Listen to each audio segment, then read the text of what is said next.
Hi, hello. Welcome to Maxima Channel 12 CBSE Mathematics 13th chapter probability ல exercise 13.1 ல already 9 sum பார்த்துட்டோம். இப்போ 10 and 11 பார்க்கலாம். So 10th question, a black and red dice are rolled. ஒரு black die இருக்கு, ஒரு red இருக்கு. ரெண்டுத்தையும் நம்ம roll பண்றோம். Find the conditional probability of obtaining a sum is greater than 5 given that the black die resulted in a 5. Find the conditional probability of obtaining the sum 8 given that the red die resulted in a number less than 4. So, ரெண்டு விதமாக நம்ம பார்க்க போகிறோம். So, first என்ன எடுத்துக்கலாம் நம்ம. Let the first observation be from the black die and second from the red die. First black, ரெண்டாவது red நம்ம எடுத்துக்கிட்டு consider பண்ணி போடலாம். When two dice, one black and another red are rolled, the sample space is 6 into 6 எவ்வளோ 36 number of elements. So first வந்து என்னென்னா some greater than 9 விட பெருசாக இருக்கிற நம்பர் எடுத்துக்கணும். ஸோ அப்போது அதெல்லாம் என்ன வரும்னு பாருங்கள் 4,6 5,5 5,6 6,4 6,5 6,6 ஓகேவா. இதெல்லாம் வந்து 9 விட கிரேட்டர் தென். ஃபார் கிவன் என்ன ரிசல்டட் இன் எ 5 இருக்கணும் அதில். ஸோ அப்போ பார்த்தீங்கன்னா 5,1 5,2 5,3 5,4 5,5 5,6. ஏன்னா நம்ம பிளாக் டையை தான் நம்ம எடுத்திருக்கோம். ஏன் நீங்கள் 1,5 எடுக்கலன்னா அது ரெட் ஆகிடும். செகண்ட் வந்து நம்ம என்ன எடுத்துக்கோம் ரெட்டு. இது பிளாக் டை பற்றி தான் நம்ம இங்கே பேசுகிறோம். அதனால் பிளாக் டையில் இருக்கிற 5 வர நம்பர் தான் நம்ம எடுக்கணும். ஓகேவா, அது புரிஞ்சுதா? அது கிளியராக இருந்துக்கோங்க. ஃபஸ்ட்டு இருக்கிறது பிளாக் டை வச்சு தான் நம்ம பார்க்குறோம். ஓகேவா, ரெட்டு நம்ம கன்சிடர் பண்ணல. ஸோ இப்போது கிடச்சிருச்சு. இப்போது A இன்டர்செக்ஷன் B. ஓகேவா, 5,5 5,6. இப்போ P of A வந்து உங்களுக்கு தெரியும் 1 2 3 4 5 6. அது நமக்கு தேவையில்லை. ஓகேவா, 6/36 நமக்கு B தான் தேவை. எத்தனை இருக்குது 1 2 3 4 5 6. ஓகேவா. ஸோ இப்போ P of A given B. P of A intersection B by P of B.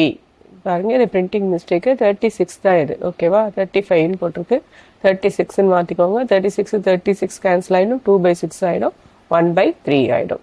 ஓகேவா, இந்த இடத்துல E sum of observation is 8. So ரெண்டாவது வந்து என்னது sum of observation is 8. இப்போ நம்ம ரெட் டையை நம்ம பார்க்க போகிறோம். ரெண்டாவது ஃபஸ்ட்டு நம்ம பிளாக் டை போடுறோம், அடுத்தது ரெட் டை போடுறோம். இதில் சம் ஆஃப் அப்சர்வேஷன் என்னது 8. அப்போ 2,6 3,5 4,4 5,3 6,2. இப்போ சம்மை பொறுத்த வரைக்கும் எந்த ப்ராப்ளமும் இல்லை. எது 8 வருமோ அதை போட்டோம். ஆனால் என்ன சொல்கிறாங்க, red die resulted in number less than 4. Red டைனா செகண்ட். ஓகேவா, ரிசல்டட் இன் லெஸ் தென் 4. 4 விட கம்மியாக இருக்கிற நம்பர் ரெண்டாவதாக இருக்க நம்பர் 4 விட என்னவாக இருக்கணும், கம்மியாக இருக்கணும்.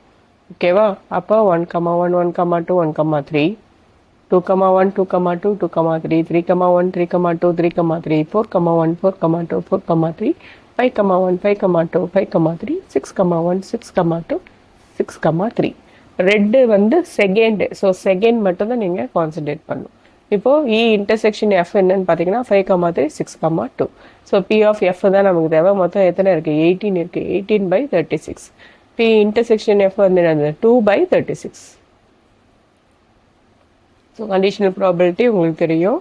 P of E intersection F by P of F 2/36/18/36 cancel ஆச்சுன்னா 2/18. அப்போ என்ன வருது 1/9. ஸோ தெளிவாக ஒரு தடவைக்கு 2 தடவை நல்லா பார்த்துட்டு என்னன்னு தெளிவாக புரிஞ்சுக்கிட்டோன்னா சம் ரொம்பவே ஈஸியாகிடும். ஸோ அடுத்த 11th கொஸ்டின் பார்க்கலாம். A fair die is rolled. Consider the events E கொடுத்துட்டாங்க, 1 3 5 F கொடுத்துட்டாங்க, G கொடுத்துட்டாங்க, ஃபைண்ட் 3 கொஸ்டின் கொடுத்துருக்காங்க. ஓகேவா, 3 கொஸ்டின்ஸ் இருக்குது. ஃபேர் டை ரோல்டு ஒரே ஒரு தடவை தான் ரோல்டு ஆகிருக்கு. அப்போ எஸ்ன்னு 6. அதில் இஎஃப்ஜி என்னென்னு அவங்களே கொடுத்துட்டாங்க, நம்ம கண்டுபிடிக்க வேண்டிய அவசியமே கிடையாது. இப்போ என் ஆஃப் இனா 3/6, என் ஆஃப் எஃப்னா 2/6, என் ஆஃப் ஜினா 4/6. ஸோ ஃபஸ்ட்டு என்ன கொடுத்துருக்காங்க, P of E given F. அப்போ நம்ம என்னென்ன கண்டுபிடிக்கணும், இ இன்டர்செக்ஷன் எஃப். ஓகேவா, P of E intersection F P of F என்ன கண்டுபிடிக்கணுமோ அதை முதல்ல நம்ம எடுத்து எழுதிக்கலாம். அதுக்கப்புறம் நமக்கு ஈஸியாக இருக்கும். Okay, yes so B of E வந்து 3/6, பி ஆஃப் எஃப் வந்து 2/6, பி ஆஃப் ஜி வந்து என்னது 4/6. ஸோ முதல்ல அதை சிம்பிளிஃபை பண்ணி போட்டாச்சு. 1/2, 1/3, 2/3. ஸோ அடுத்து ஃபஸ்ட்டு கண்டிஷன் வந்து பி ஆஃப் இ கிவன் எஃப்னா E intersection F. So E intersection F, இக்கும் எஃப்க்கும் இன்டர்செக்ஷன் எடுத்திங்கன்னா என்ன வரும்? 3 மட்டும்தான் இருக்குது. So n of E intersection F என்னது? அது 1. ஓகேவா? ஸோ அப்போ 1/6. பி ஆஃப் எஃப் என்னது?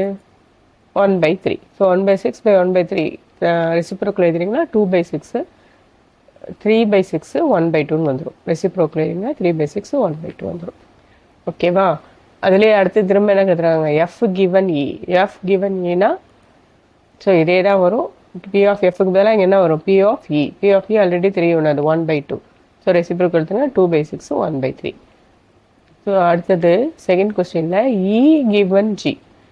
இ கிவன் ஜினா அப்போ இ இன்டர்செக்ஷன் ஜி நமக்கு தெரியும். இ இன்டர்செக்ஷன் ஜி என்னது?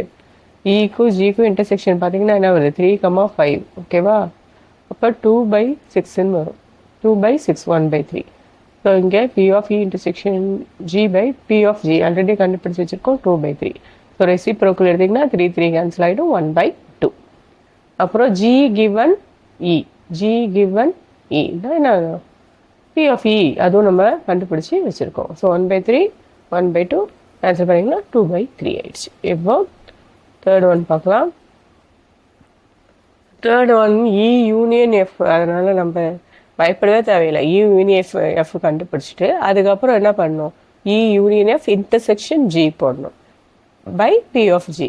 அடுத்து E intersection G by B of G போடணும். அவ்வளோதான், ஒன்றும் குழப்பமே இல்லை, பயப்படவும் தேவையில்லை. EFG. So first E union F என்னது? 1, 2, 3, 5. E union F intersection G தேவை நமக்கு. Intersection G. ஸோ இது ரெண்டுத்துக்கும் இன்டர்செக்ஷன் பார்த்தீங்கன்னா 2, 3, 5. ஓகேவா? ஸோ இ இன்டர்செக்ஷன் எஃப் இதில் இருக்கு இல்லையா? இன்டர்செக்ஷன் எஃப் என்னது? இக்கும் எஃப்க்கும் இன்டர்செக்ஷன் என்னது? 3. E intersection F intersection G. ஓகேவா? அப்போ என்ன ஆயிடுது? 3. So B of E union G. B of E union G என்னது? இயும் யூனியன் நீங்கள் இது பண்ணிங்கன்னா சேர்த்திங்கன்னா என்ன வரும்? 1, 2, 3, 1, 2, 3, 5, 4/6, 2/3. B of E union F intersection G அப்போ 3/6, 1/2. ஓகேவா? எல்லாம் எண்ணில் கண்டுபிடிச்சிருக்கோம். இப்போ பி போட்டிருக்கோம், அவ்வளோதான், ஒரு வித்தியாசமுமே கிடையாது. So B of E intersection F 1/6, B of E intersection F intersection G என்னது? 1/6. எல்லாமே நம்ம கண்டுபிடிச்சது தான். இது என்ன? இது என் ஆஃப், இது பி ஆஃப், அவ்வளோதான். ஸோ இப்போ B of E union F given G. So union F intersection G by B of G. So 1/2 by 2/3 reciprocal எடுத்திங்கன்னா 3/4. ஓகேவா? ஸோ அடுத்தது B of E intersection F given G. B of intersection G intersection G. So already நம்ம கண்டுபிடிச்சி வச்சுட்டோம். So 1/6 by 2/3 reciprocal எடுத்து போட்டிங்கன்னா 3 6 cancel பண்ணலாமா? So 1/4. Thank you.